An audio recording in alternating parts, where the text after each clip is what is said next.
Sir, सबसे पहले तो हम आपका परिचय जानना चाहते हैं। मैं शाहिब कलाम, वाइस चेयरमैन पंचायत समिति पिनौआ। 10 दिनों से वंदे सरदार एकता पद यात्रा मेवात में निकाली जा रही थी, जिसका आखिरी पड़ाव आपके गांव में था, खानपुर घाटी में। किस तरीके की तैयारियां वहां की गई थी और किस तरीके की व्यवस्था और इस जो यात्रा थी, इसके माध्यम से क्या संदेश गया है?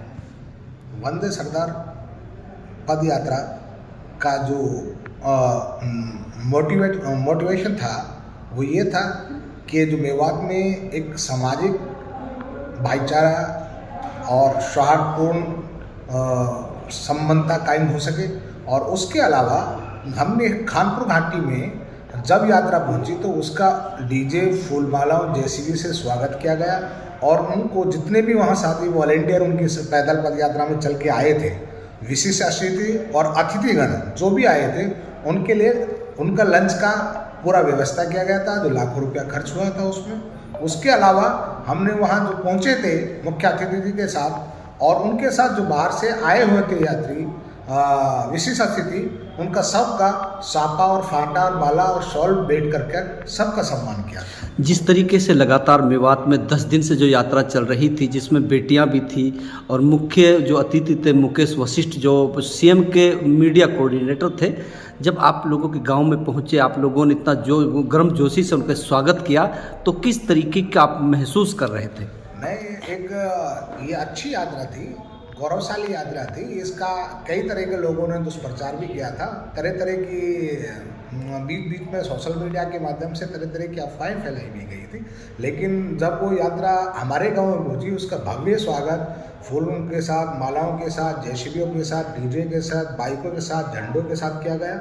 और उसके अलावा जब वो पहुंची तो उसे पता लगा कि इस यात्रा का जो उद्देश्य है वो कई मेवात के युवाओं को रोजगार दिलाने के लिए उद्देश्य था, उनके मेवात के युवाओं को आगे लाने के लिए एक उद्देश्य था। और मेवात की जो नैरेटिव सोच थी, जिसके लिए मेवात को तुच्छ लोगों द्वारा बदनाम किया जा रहा था, उनको दूर करने के लिए एक मुख्य उद्देश्य था। मेवात में मुकेश वशिष्ठ ने कहा कि मेवात ऐसा नहीं है जैसा लोग बाहर परोसते हैं। मेवात जो जगह है शहीदों की धरती है, वीरों की धरती है। तो जब इस तरीके की भाषा जब देश विदेशों में जा रही है तो कैसा महसूस कर रहे हो आप?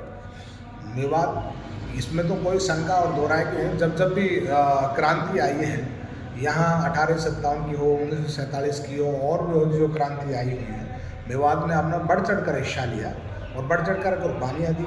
मेवात के इतिहास में, हिंदुस्तान के इतिहास में हमारे जैसे बहुत दिग्गज और पुराने राजा हसन का जैसे मेवाती जो 12,000 घुड़सवारों को लेकर बाबर से लड़े और अपनी जान का बलिदान भी कर दिया और फिर भी अपने वतन के लिए मर मिटे।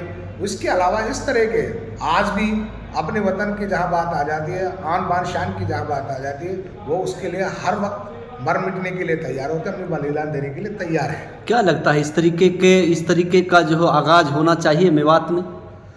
देखो, अब लोगों की तरह तरह की प्रतिक्रिया आ रही है, लेकिन इससे मुझे ऐसा लगता है इसका नेगेटिव कुछ है नहीं, पॉजिटिव ही है जो कुछ है। और पॉजिटिव की इससे कुछ न कुछ प्रतिक्रिया पॉजिटिव रहेगी और मेवात कितना अच्छा कदम भी रहेगा। जो मीडिया कोऑर्डिनेटर थे जो सीएम साहब के, उन्होंने कहा है कि अपने नेताओं से पूछे कि 70 साल में बेरोजगारी के अलावा कुछ नहीं दिया, इनकी आंखों में आंखें डाल के सवाल पूछिए।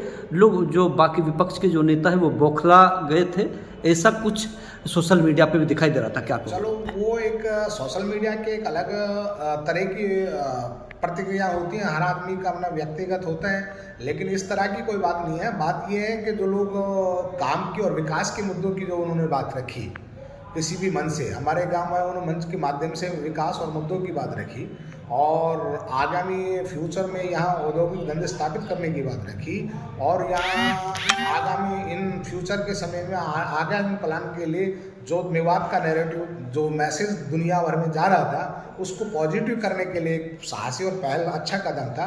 वो सरकार के हित की बात थी, सरकार का ही नुमाइंदा मानो। अगर वो मुख्यमंत्री का मीडिया कोऑर्डिनेटर था तो मुकेश वशिष्ठ जी ने सरकार में रहते हुए, सरकार का एक पदाधिकारी रहते हुए भी अगर इस तरह की मांगे की, 175 किलोमीटर चले हैं 10 दिन के अंदर पैदल, तो और बेटियां भी चली हैं लगातार, छाले हो गए पैरों में, तो क्या कहोगे उनके लेकर?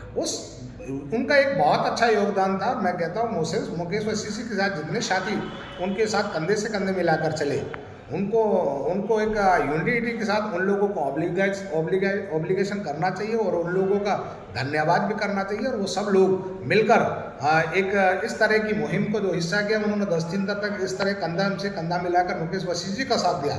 मेवात में आकर अगर कोई आदमी बाहर से फरीदाबाद से चलकर यहाँ आता है और वो मेवात के हित की बात करता है और मेवात के मुद्दों की बात करता है, तो इससे अच्छी पहल क्या हो सकती है?